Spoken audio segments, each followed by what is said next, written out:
ದೊಡ್ಡ ವೀರಪ್ಪ ಜೈ ಅವರು ನಿಜವಾಗ್ಲೂ ಅವ್ರಿಗೆ ಧನ್ಯವಾದ ಹೇಳ್ತೀನಿ. ಸ್ಮಶಾನದ ಗುಂಡಿ ಥರ ಕಾಯಿಸೋದಿತ್ತು. ಇವತ್ತು ಅದನ್ನು ನಾವು ನಿನ್ನೆ ಕೇಳಿದ್ದಕ್ಕೆ ಇವತ್ತು ಬಂದು ಅದನ್ನು ರೆಡಿ ಮಾಡಿ ಇವತ್ತು ಅದಕ್ಕೆ ಮುಚ್ಚಳೆ ಹಾಕಿ ಅದನ್ನು ಕ್ಲೀನಾಗಿ ಮಾಡಿದ್ದಾರೆ. ನಿಜವಾಗ್ಲೂ ತುಂಬ ಸಂತೋಷ ಸರ್. ನಮ್ಮ ಕರ್ನಾಟಕ ಹೊಯ್ಸಳ ವೇದಿಕೆಯಿಂದ ಹಾಗೂ ಮಾನವ ಹಕ್ಕುಗಳ ಹಿತರಕ್ಷಣಾ ಸಮಿತಿಯಿಂದಲೂ ಕೂಡ ನನ್ನ ತುಂಬ ಹೃದಯದ ಧನ್ಯವಾದ ಹೇಳ್ತೀನಿ.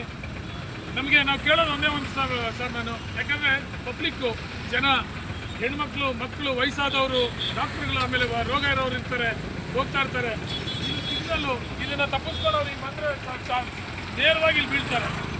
ನಾನು ನೆನ್ನೆ ನೋಡ್ಬಿಟ್ಟು ತುಂಬ ಬೇಜಾರಾಗಿ ನಾನು ಇದು ಮಾತಾಡಿದಾಗ ದೊಡ್ಡ ವೀರಪ್ಪ ಅವರನ್ನು ವಿನಯ್ ಅವರು ಹಾಗೂ ನಮ್ಮ BBMP ಅವ್ರ ಕಡೆಯಿಂದ ಕೂಡ ನನಗೆ ಮಾತಾಡಿದಾಗ ಹನುಮಂತ ಅವರೆಲ್ಲ ಸರ್ ನಾವು ಮಾಡ್ಕೊಡ್ತೀವಿ ಸರ್, ನೀವು ಜನಕ್ಕೆ ಒಳ್ಳೇದಾಗಲಿ ಅಂತ ನೀವು ಮಾಡ್ತಾ ಇದ್ದೀರಾ ಅಂತ.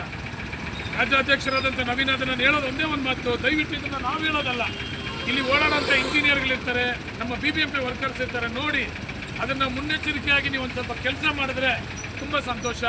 ನೀವು ನಮ್ಮ ಮಾತಿಗೆ ಸ್ಪಂದನೆ ಮಾಡಿ ಅರ್ಪಿತಾ ಮೇಡಮ್ ಅವರು ಆಮೇಲೆ ಎಲ್ಲ ನನ್ನ BBMP PWD ಎಲ್ಲ ಸಿಬ್ಬಂದಿಗಳಿಗೆ ಮತ್ತೊಂದು ಸಾರಿ ಕರ್ನಾಟಕ ಹೊಯ್ಸಳ ವೇದಿಕೆಯಿಂದ ರಾಜ್ಯಾಧ್ಯಕ್ಷರಾದಂಥ ನವೀನ್ ಅದನ್ನು ತುಂಬ ಹೃದಯದ ಧನ್ಯವಾದ ಹೇಳ್ತಾ, ಇನ್ನು ಮುಂದೆ ದಯವಿಟ್ಟು ಸರ್ ನಮಗೆ ಸಹಕರಿಸಿ, ನಿಮ್ಮ ಒಂದು ಏನೇ ಇದ್ರೂ ನಾವು ಕೂಡ ಸಹಕರಿಸ್ತೀವಿ.